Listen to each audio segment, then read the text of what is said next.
Assalamu alaikum ve rahmetullahi ve berekatuhu. Qadirlik Facebook'taki dünyanın har qaysi joylaridagi qarindoshlarım. Men Abdulaziz Beştoğraq İstanbuldan sizlarga Allohning cennet salam bo'lgan.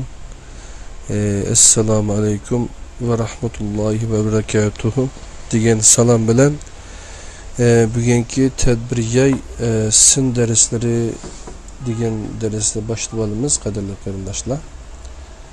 Bunun da Erkin Sıdık akimizdeki Tor kitabı bo'lgan bunu ekranda ko'rayotgan G'arib ma'rifidagi yangilik va ilg'orliklar degan kitobdan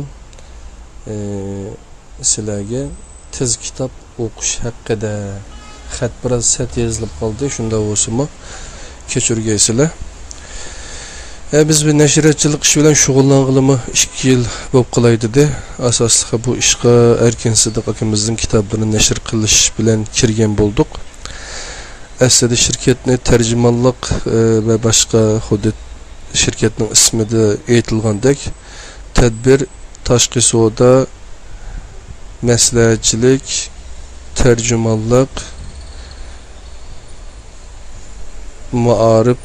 maarif hizmetleri ve sayahatçilik şirketi deb açkan idik. Ama asaslık iş tercümanlıktan üte. Tercüme zaten burun yankı qilib bir iş. Şu neşriyatçılık, kitapçılık işleri bilen bo'lib qalayotidu hazır. Allah'a bir işni qilimiz deb chiqsak, yo'lga chiqqan yo'l topidu degandek. Pulni topudu degandek endi ishlar bo'lib qelyapti. İnşallah bundan biz faxrlanamiz. Zaten Erkin Sıdık akimizningki bu tadbirin şirketimiz tarafidan, nashriyatimiz tarafidan nashr qilingan 7 qism kitobi bor. Undan keyin bunu aldığımızdaki kitapta ko'rdinglar. Aslında bu Tor kitapda bu 7 qism kitob bor. Qarasanglar bu 7 qism kitobni biz dijital baskı deb qo'ydi. Raqamlik basmani ko'paytib shundoq chiqardik. Buni turk qarindoshlarda chiqargan. Keyin biz bu Bilgiyar texnik mulozimat markazimiz var. Yerdagi Uyg'ur qarindoshlarimizga deb bunu şekilde texnik chiroyli qilib aqi muqovasini shundoq chiqardik qadirli qarindoshlar. Bu kitaplarımın aiti muhim. Çünkü bunu resmi nashr qilib chiqarishga biraz ixtisot ketgachga hem burun chiqargan kitapları texi ko'ngildagidek darajada setilib tugmay batudi. Shunlashqa shu yo'lni tutdi Erkin Sıdık akimiz. Tor kitobi shaklida 7 qism kitobni nashr qilib tarqatdi Tor yuzida. Biz qo'limizdan kelishicha bu kitoblarni dijital baskı, yani raqamlik basma qilib ko'paytib chiqardik. Erkin Sıdık akimizga bu kitobni besib chiqarib ivetib berdik. İnşallah bir qancha kun ichida qo'lga tegishi mumkin. Anda bo'lsa men shu tez kitob o'qish to'g'riliq bir maqolasini ko'rgan. G'arib ma'rifidagi yangilik va ilg'orliklar degan kitobidan A4 qog'ozda 5 bet keladi bu mazmun. Balkim 20 minut vaqtimizni edishi mumkin. Birlikda o'rganib o'taylik qadrli qarindoshlar. Ondan boshqa men bu Yurak Davlati deb yeni bir kitob bor qo'limda. Bu kitobni raqamlik basma shaklida chiqardik. İnşallah bunu rasmiy nashr qilish qurbatimiz yetsa uni qilamiz. Bu kitobga oid yaxshi kitob. Buningki ingliz ismi bor. Turkcha ustoz o'zi o'z ovozida o'qigan Yurak Davlati Uyg'urcha el kitobini tushirib oling. yuzlan.netga chiqarib qo'ydik. Yerni tushirib olsanglar bo'ladi. Aşağıda kitap qurbonlari deb bir kitobni bir mazmun bor, 2 bet 3 bet keladi. Onu birlikda birlashtirib o'qib o'tamiz. Vaqtimiz yer bagini qadar. Anda o'z qadrli qarindoshlar, qo'liqonlar tadbiriyay sin darslarida Zihningla inşallah tez kitap okuş hakkıda bolsun. 122. betni açımız canım dostlarım. Bu kolumuzda sizle köygen o kitap 168 betlik bir kitap. Bunun 122. beti de nemi deptu Erkin Sıdık akimiz bunu bir kürep çıkılı. Tez kitap okuş hakkında 2016 yılı 1. ayınınki 8. günü yazılgan makale iken bir qancha ayının aldıda vatandaki bir inimiz tordaki men yollagan bir parça maqalaning astiga tuvendiki iltimasni inkas şeklida yezib qoldiribdi. Rahmat sizga bilimxumar aka. Sizning maqalangizni ko'rmay qolmayman. Sizdan so'raydigan bir savolim bor edi. Men torlarni aralab o'tib, tez sur'atda kitob o'qish, qaysu yo'du degan bir mazmunni ko'rdim. Kitobni tez o'qiydiganlarning ichidagi sur'ati asta kişiler minutiga 5-6 bet o'qiydi ekan va tez o'qiydigini 1 minutda bir kitobni o'qib bo'ladi ekan. Tez o'qiydigini 1 minutda bir kitobni o'qib bo'ladi ekan. Ularning deyishicha, onda o'qiydiganlar ichida o'qimay ko'ribla tushunadigan kishilar bor ekan. Onda o'qiydiganlar ichida o'qimay ko'ribla tushunadigan kishilar bor ekan. O materyallarda deyişçe bundaq iş 70. yıllardan keyin başlanıptı. Siz bu rast mıdı? Men bununla işenmedim. Nädimi undaq iş bolsun dep oyladım. Lekin bu mazmundaki materyallar intayin köp ekan. Torda texi 2 xanzucha el kitabıma bar ekan. Onu tushirib ko'rib baxtım. Birisini Yaponiyalik Jiagu Dısı degan kishi 1984 yil yezibdi ekan. Mushu to'g'risida izinib baqsangiz, agar rast bo'lsa, bizmo sinab ko'rsak, boshqalar qila olganini bizmo albatta qila olamiz. Agar yolg'on bo'lsa, vaqtida qo'l uzib, osmondagi g'ozning sho'rpisiga non tishlamasam. Men yaqinda kitobni tez o'qish mahorati haqida bir oz izinib baqdim. Dünyadaki en çok kitap satılgan torbeti Amazon'a tez kitap okuş, speed reading dep kirgizip baksam cem'i 9790 netice çıktı. Yani bu hafta besilgan İngiliz kitapla heli köp iken. Tüvendekisi men aşu torbetiden tapkan bir kısım kitapla. Muşu temi üstüde yazılgan İngilizce makallaramı nihayeti köp iken. Ularning ko'pinchilari bu mahoratni kishilarga tavsiya qildi ekan.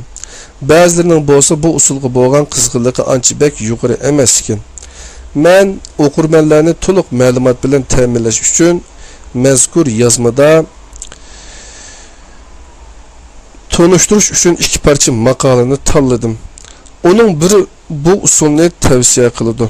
Yana biri bo'lsa bu usulning ilmiy asoslaridagi yetersizliklarni körüstüp bürüdü. Men okurmenlerden bu 2 xil köz qarashdan canlıq paydalanishni ümid qilaman. Mesela qarab baqadigan bolsaq, qadirli qarindoshlar, mana bu speed reading orqali texnikimizni, mahoratimizni oshiradigan kitoblardan Speed Reading for Beginners, Speed Reading 1 hour debdi. Break Through Rapid Reading debdi. Triple your reading speed. Speed reading comprehension, speed reading deb şu kitaplardan 8-10 kitapni chiqarib qapti Amazon kitap setiş bekitidan topgan kitap resimleri ekan. Bunu PDF kitabı qarasanglar texim aniq ko'ra olasizlar. Oxirida balkim bu ulanmalarning bergan bo'lishi mumkin. Birinchi tez kitap o'qishga to'salg'i bo'lgan omillar. Amerikada kishilarning xizmat qilish mahoratini o'stirib, kasbda eng yuqori pallaga chiqish uchun kerakli bo'lgan bilimlar bilan ta'minlaydigan ko'ngil qurollari Mind Tools degan bir tor beti bo'lib, onu 1996 yılı kurulgan. O hazır her yılı 25 milyondan artık kişilerge yardım kılıdı. Aşı törbette ilan kılıngan kitapını tez okuş degan temada bir parça makale var bulup, tüvendikisi aşı maqalaning bir qism mazmunlari. Kitapni tez o'qish mahorati biz yaxshilaydigan va yaxshilashga tegishli mahoratlarning biri. Bu mahoratni o'stirish deganimiz o'zimiz o'qigan mazmunlarni tushunib, menish sharti ostida kitobni tezroq va texmi unumli o'qish deganni bildirdi. Kitap o'qish mahorati bir nihoyat murakkab mahorat bo'lib hisoblanadi. Olimlar burun bir odam kitob o'qiganda onun her iki ko'zi bir so'zdagi bir harfga markazlashidi deb qarab kelgan edi. Ammo ular hozir odamning ikki ko'zi bir so'zdagi oraliqi ikki harf keladigan boshqa harflarga, masalan, bir so'zdagi birinchi va to'rtinchi harfga markazlashidi deb qaramoqda. Bularning qarashicha, odamning mingisi shu ikki harfni birlashtirib bir so'zni qurashtirib chiqadi ekan. Kişiler otur hesap bilen her bir minutta 250 sözünü okuydu. Şundaq bo'lganda bir varaq kitap yoki bir hujjatni o'qishga 1-2 minut vaqt ketadi. Ilova. Men reading soft deki internet imtihani orqali o'zimni sanab bakıp 1 minutta 193 söz, yana bir qatim 1 minutta 215 söz o'qiydigan natijaga erishdim. Eğer siz minutoga 500 söz okuyduğun bulalısınız, siz kitap okuş vaktinin yerimini iktisat kılaladınız diyen gap. Kitapni tez okuşun yeni bir paydası, okugan nersinin umumi mezmununu adettikinden yaxşırak düşünüştür. Kitap okuşta yeni adet etildiriş üçün çokum konu adetini taşlaş gerek. Kitap okuşunun tüvendikidek yaman adetleri ve ularını tüzütüş usulleri var. Birinci, kallada sözünün avazını çıkarıp durup okuş. Sub-vocalization depti. İngilizcesini hata yapkan buluşumu mümkün. Keçürüsüyle. Siz avazınızı sırtta çıkarmaysınız. Ama kitap okuyup her bir sözünün avazını kallanızın içinde çıkarırsınız. Şunun bilen sizin kitap okuş sürütünüz astalap ketiyor. Şuna içinizde avaz çıkarışını toxtutun.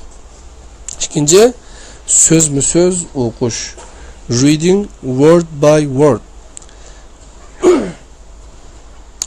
Kitapni söz okuş, yalğız kitap okuş sürütün asıl tipli kalmasıdır. Cümlelerde ifadələngən umumi ufkumlarını düşünüş önümügümü selbi təsir körüstüdür.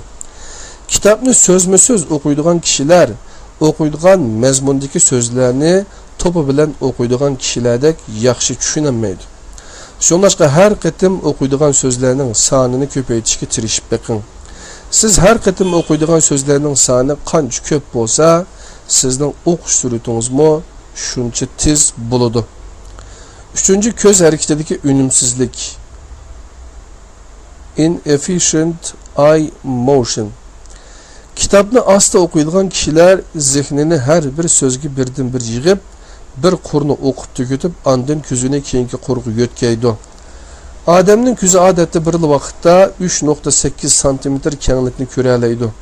Bu kenglik 4-5 so'zga to'g'ri keladi. Ko'pincha kishilar ko'zining qirg'ida ko'radigan so'zlarni o'qimaydi. Bu ishni hal qilish uchun yuzingizni ixtiyori qo'yib etib yoki bo'shashtirib, ko'rish doirangizni kengayting. Shunday hal qilish uchun yuzingizni ixtiyori qo'yib etib yoki bo'shashtirib, ko'rish doirangizni kengayting. Shunda qilsangiz, bir vaqtda faqat bir so'zni ko'rishdan bir top so'zni ko'radigan bo'lasiz. Shundaq mahoratingiz o'sgan sari kitobni bu tez o'qiydigan bo'lib ketasiz. 4. Chekinish. Regression. Chekinish deganimiz o'xshash mazmunni zurriyati yo'q holda qaytalab o'qishni ko'rsatadi. Kishilar ba'zida bir qancha so'z yoki bir qancha jumlani keyniga yenib qaytalab o'qib, shu orqali kitobni to'g'ri o'qish maqsadini ishga oshiradi. Agar siz ashunday usulni qo'llangansiz, siz o'qigan mazmunni normal tushunib ma'namay, o'qigan mazmunlarga bo'lgan tushunchangiz nacharlashib ketadi. Shunlashqa bu nuqtaga diqqat qilib, qat'iy zarur bo'lib qolmasa, o'qib bo'lgan yerni keyniga yenib qayta o'qimang.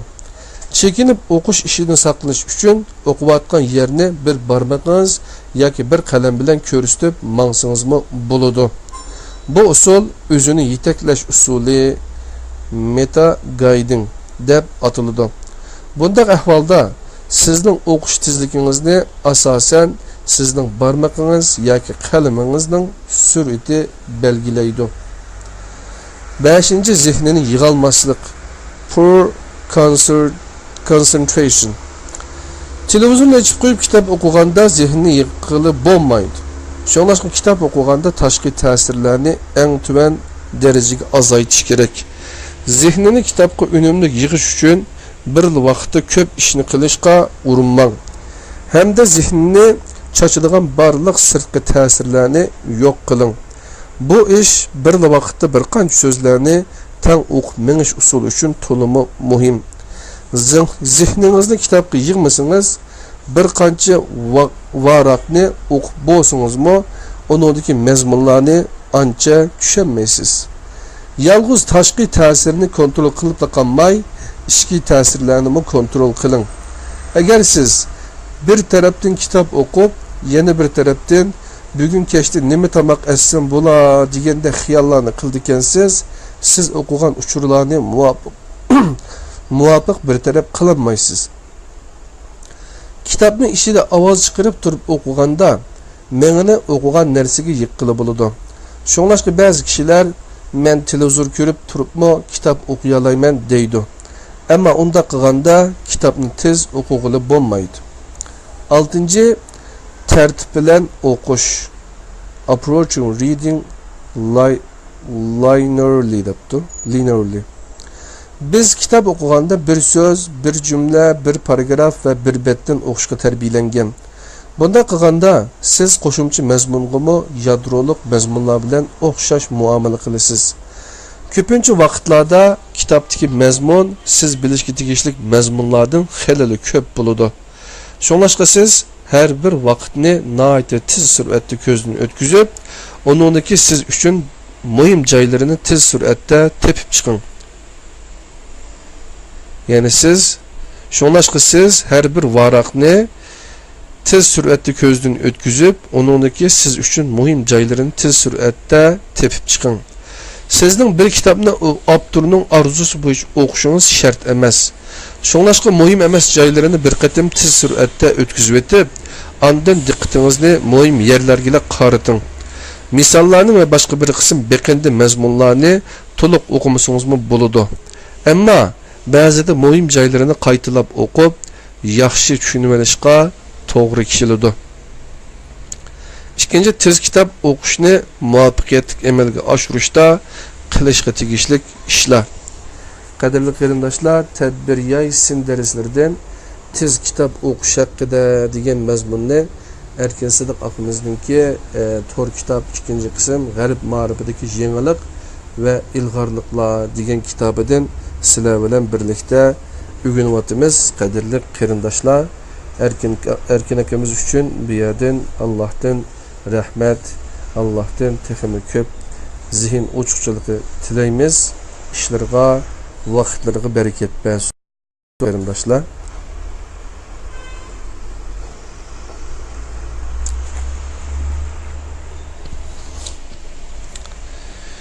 tez kitob o'qishni muvaffaqiyatli amalga oshirishda qilishga tegishli ishlar. Yuqorida tez kitob o'qishga to'salg'i bo'ladigan omillar haqida bir qism tushunchaga ega bo'ldik. Endi shu asosda tez kitob o'qishni unumli amalga oshirish uchun qilishga tegishli ishlarga qarab boqaylik. Ular tuvandikilardan iborat. Ko'p mashq qilish, oldi bilan oson tushungili bo'ladigan kitobdan boshlash, o'qigan kitobning mazmunini qarab o'qish sur'atini tengshash. Hamma kitoblarni o'xshash sur'atda o'qishga bo'lmaydi. Qonuniy materiallar, qo'llanmalar va eringiz yoki ayolingizga kelgan xatlarni o'qiganda ularning mazmunlarini to'liq o'qimay, atlab o'tib ketishga hargizmi bo'lmaydi. Ba'zi mazmunlarni o'qib o'tib ketishga kifoya qilmaydi. Ularni yodlab olish, boshqalar bilan muzokara qilish va analiz qilishga to'g'ri keladi. Barmoq yoki boshqa bir narsa bilan o'qiyotgan yerni ko'rsatib turish orqali kitob o'qish sur'atini tezlatkili bo'ladi.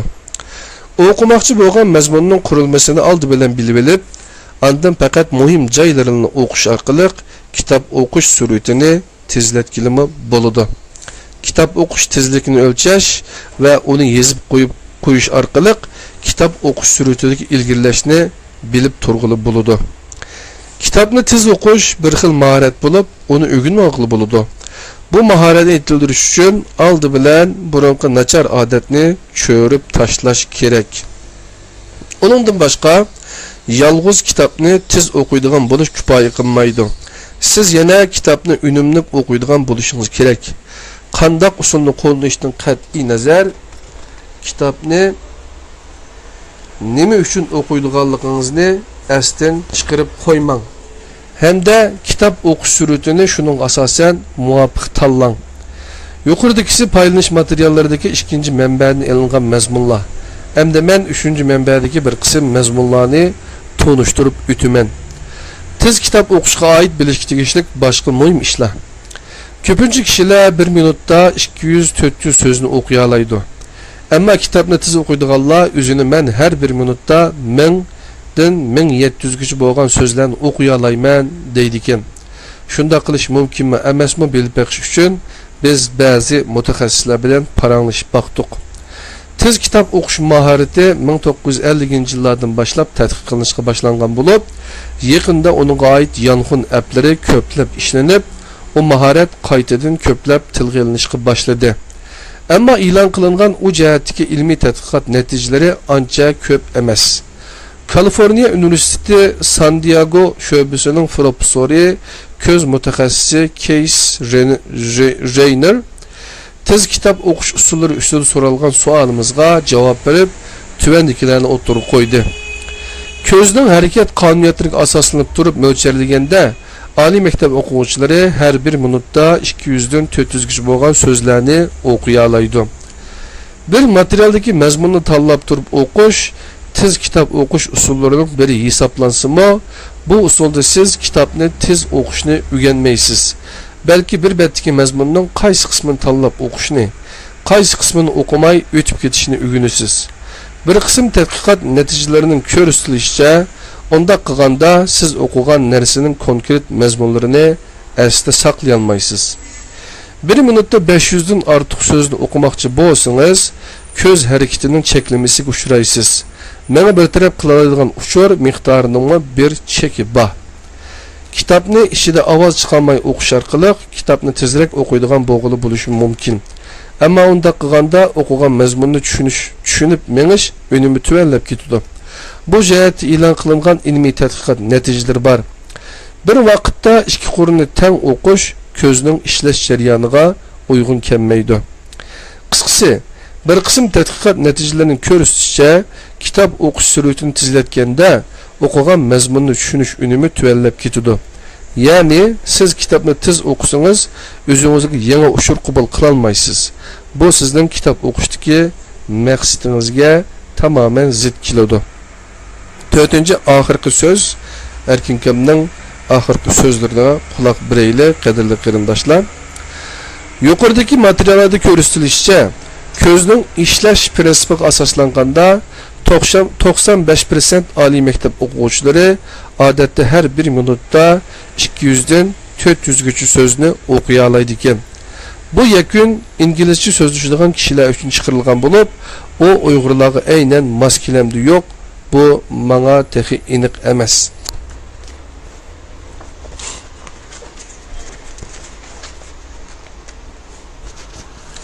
Qadrli qarindoshlar, tadbiriyay sin darslaridan 5-dars Facebook sin darsimiz tez kitob o'qish haqida degan mazmunni sizlar bilan o'rtoqlashib o'taman.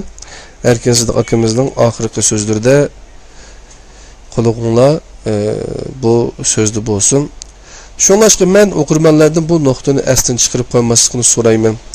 Kitob o'qish sur'ati o'qimoqchi bo'lgan narsaning tuzilishi va mazmuni bilan zich munosabatlik. Uyg'urlarning yozish uslubi bilan g'arbliklarning yozish uslubida xeyli zo'r farqlar bor bo'lib, men 2008-yili g'arbliklarning yozish usuli degan maqolada bir qism farqlarni bayon qilib o'tgan edim. O maqola men yaqinda nashr qildirgan birinchi kitobda bor bo'lib, uni menzilindeki to'g'ri adresini beribdi qadrli qarindoshlar. Hozir echilmaydi ekan, afsus, ming afsus. Den tushirib bo'ladi. Men texi o'qib bakmagan qarindoshlarga shu maqolani bir qatim o'qib bakishni tavsiya qilaman. Uyg'urlardagi men shu maqolada tilga olgan bir qism masalalar hozirmi saqlanayotgan bo'lib, bu masalalar o'qirmanlarning maqolalarni tez o'qishiga va o'qigan narsalarni yuqori unum bilan tushunib, esda qoldirishiga hozirmi ta'sir ko'rsatyapti. O kitobni G'ariblikdan yozish uslubi degan maqola Erkin Sidiq akamizniki tadbiriyat nashriyat tarafidan nashr qilingan burunqi kitoblarning ishida bor qadrli qarindoshlar. Qaysi kitobning ishida ekanligini birdamligin qarab boqamiz. Mesela men yaqinda tuvandagi 4-manbada berilgan Shirmu Mushkmu degan temidagi Mustafa Kemal Atatürk haqidagi bir parcha maqolani uchratdim. Hamda uning Mustafa Kemalning ishlari tilga olingan qismini o'qib bakmoqchi bo'lib, bir qancha qatim qisqa vaqt ichida o'qishimni topolmadim. Eng oxiri ko'proq vaqt chiqarib, butun maqolani to'liq o'qib chiqishga majbur bo'ldim.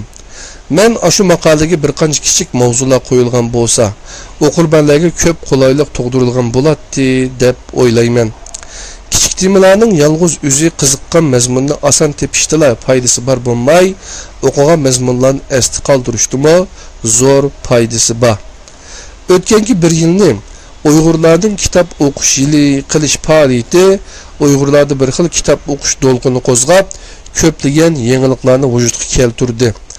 Men uningdan to'limi xushal. Men Uyg'urcha kitob maqola yozadigan qarindoshlardan o'zi yozgan narsalarning qurilmasiga yetarli darajada ahamiyat berib, o'qirmanlarning kitobini tezroq o'qishi va ko'proq mazmunni esda qoldirishiga eng zo'r darajada qulaylik tug'dirib berishini umid qilaman. Paydalanish materiallari Misraning mindtools lifehacker.com Elkuyi Mumbri degan yani Shirmu Mushkmu degan maqola şeydi ekan.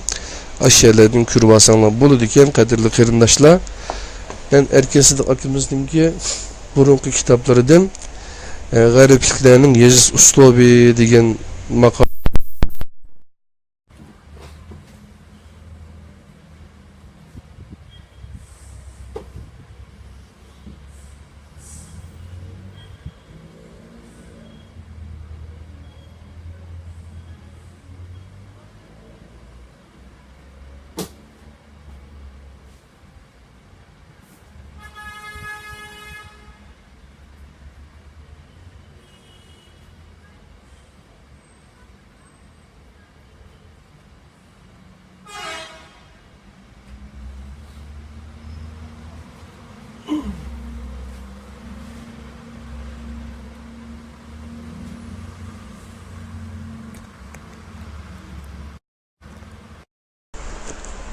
G'aribliklarning yozish usuli degani bu Erkin Sidiq yozmalari kishilik taraqqiyot haqidagi yozmalar birinchi qism muvaffaqiyatning yangi tanglamasi degan bunu kitobda bo'lgan qadrli qarindoshlar.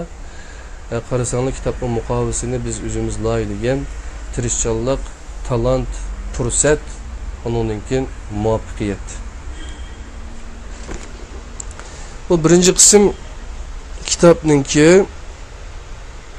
mundarisi açsak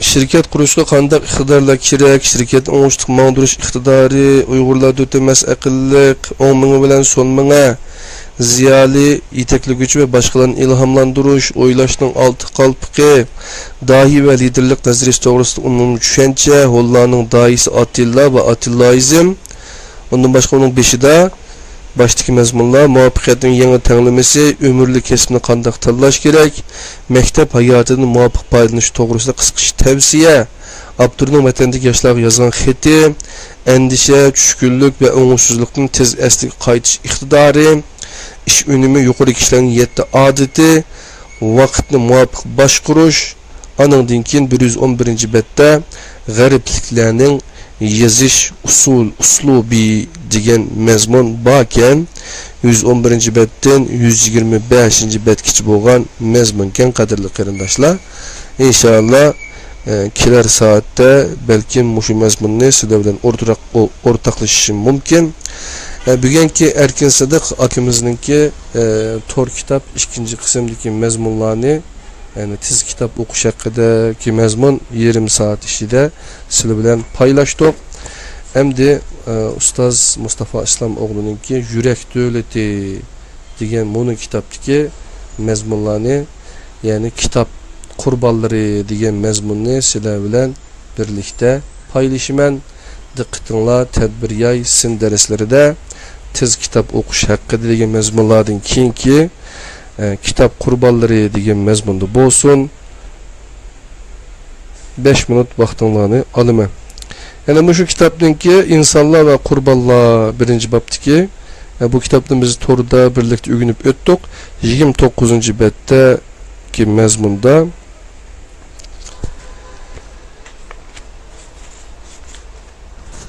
yani kitap qurbonlari, kitap xas isim şekilde tilga ilinganda Qur'onni ko'rsatdi.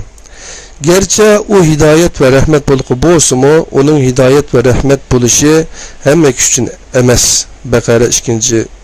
ayet. Onu fakat o'qish yoki qo'lida, uyida, yodida kitobchasi saqlash hidayet ve rahmetga nail bo'lishning kapolati emas. O hudallil muttaqin, yani Allah'tan Allah ko'rsatgan şekilde qo'rqqanlar uchun uluhiyet, rububiyet ve ubudiyet tushunchasiga ega bo'lgan kishilar muttaqin uchun hidayet qilg'uchidir. Müminler uchun shifo bo'lgan Qur'on zolimlarning gumrohligini oshiradi. Isra 82. ayet. Qur'ondan iborat bir ilohiy xabarning xatarlik bir ro'yini bo'lgan bo'lsa, her cihetde Qur'onga teng bo'lolmaydigan boshqa kitoblarning darajasi muhokama qilinishi kerak. Gerçi bu meseletsiz bo'lsa-mu, eskartishning foydasi bor deb qarayman. Qur'onning hayotimizda o'ziga loyiq shaklda o'rin olish uchun zarur bo'lgan narsa Qur'onga boshqa madaniyatlarning istilosiga uchrab ketgan bir minga va qalb bilan qarashning o'rniga ummiy bir minga bilan, yani sap aql ve qalb bilan qarash ve o'qish kerak. Agar qalb kirlangan ve meynatchilik qoplab ketgan bo'lsa, ishiga qo'yilgan g'izo har qancha isil bo'lsa-mu, bo'lib ketsa-mu buziladi. Biz dinning kitobi bor bir madaniyatning nasli. Ammo texnika mahsulotlarini tutim, müzik ve tenterbiyeni yerim yalang'och rahiblarning riyosatchiligidagi bir munojatga aylantirgan zamonaviy dunyo qarashining mahsuloti bo'lgan kitobsiz bir nesil tarbiyalab chiqyapmiz.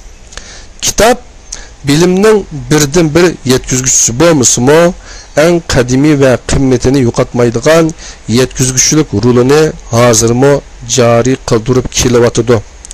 Kitapның tarbiyalash kuchi bo'lgandek buzish kuchi bor. Her kitapni her daim bilim yetkazadi degili bo'lmaydi, albatta.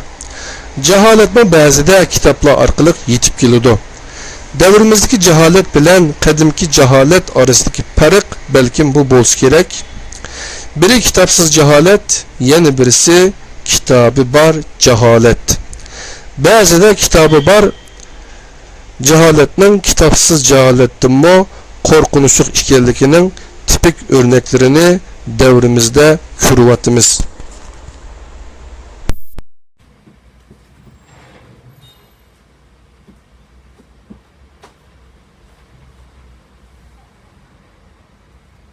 Bu kitapni qo'yib qo'yay, qadrli qarindoshlar.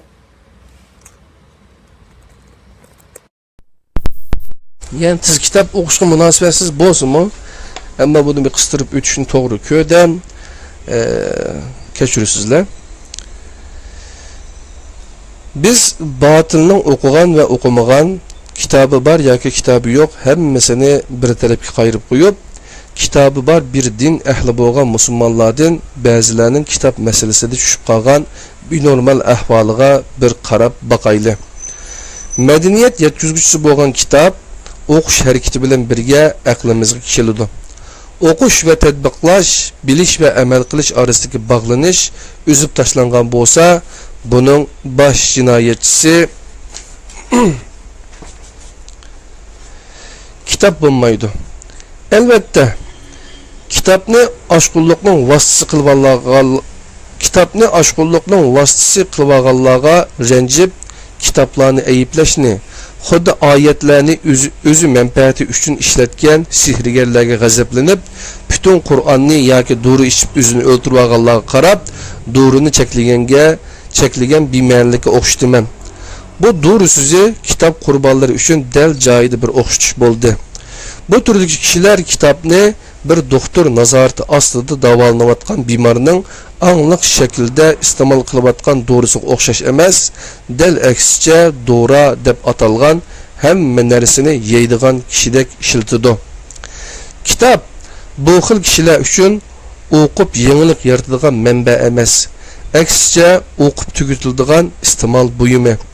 Bu tushunchada bir kishi qanchalik kitob o'qigan bo'lsa, o shunchalik saviyasi bor kishi bo'lib hisoblanadi. Bu kishidan nima o'ylayotganligini bilmoqchi bo'lsangiz, eng oxirgi qatim o'qigan kitobining ismini so'rasangiz, sizga yetarli javob bo'ladi. Bu qurbon o'qigan kitoblarini hazm qila olmay, fikr qatmanligini beshidan o'tkazib o reallikqa tatbiqlanmagan bilim yoki ma'lumot duvisi ostida mijilib qolgan bo'lib, kishilar orasidagi munosabatda cho'lta, real hayotda nisbatan beparvo muomalada bo'ladi. Hayot bilimini real turmushdan o'rganishning o'rniga kitoblardan o'rganadi.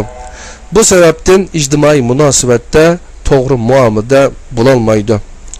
Turmush bilimi bekmi cho'lta bo'lganlikdan bu tengpungsizlik dal aksicha bo'lgan boshqa bir tengpungsizlik qarab taraqqiy qilganligi ko'rilib turdi.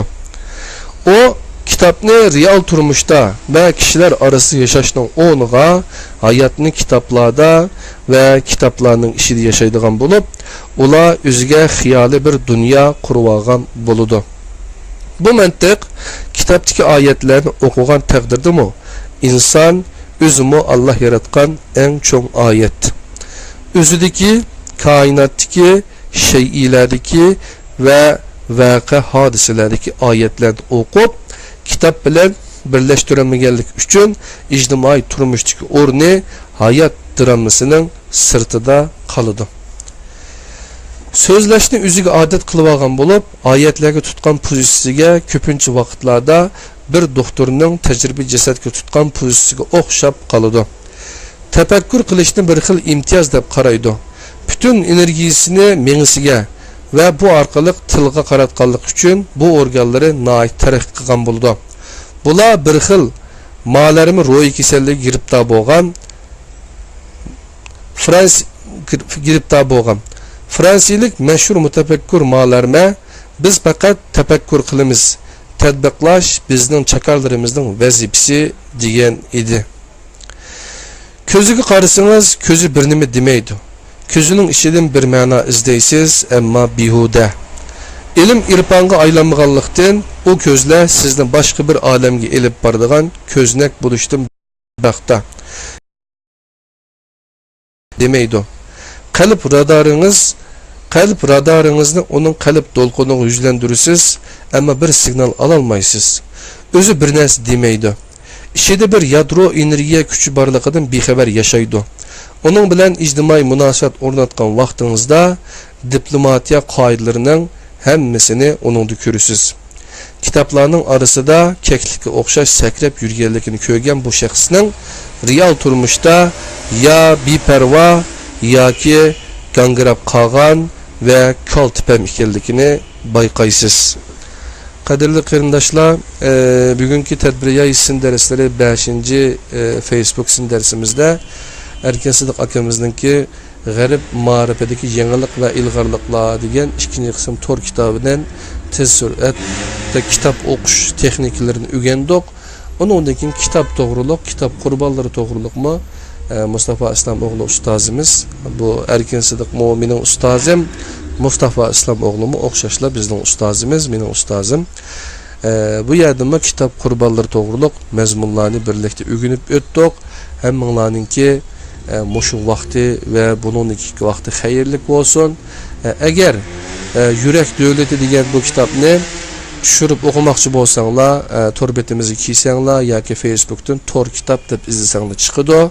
Avtorning o'z ovozidan turkcha un kitobini hadiya qildik. Ashiyadimmo tingshi olaysizlar. Allohninki o'ziga omonat bo'linglar, qadrli qarindoshlar.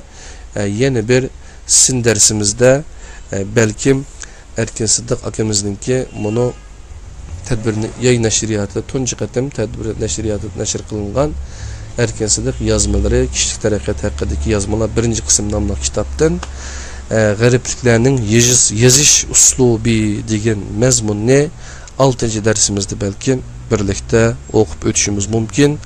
Allohninki o'ziga omonat bo'linglar. İstanbuldan Abdul Aziz Beşto'g'ra qarindishinglar sizlarga o'qib o'tdi. Assalomu alaykum va rahmatullohi va barakatuh.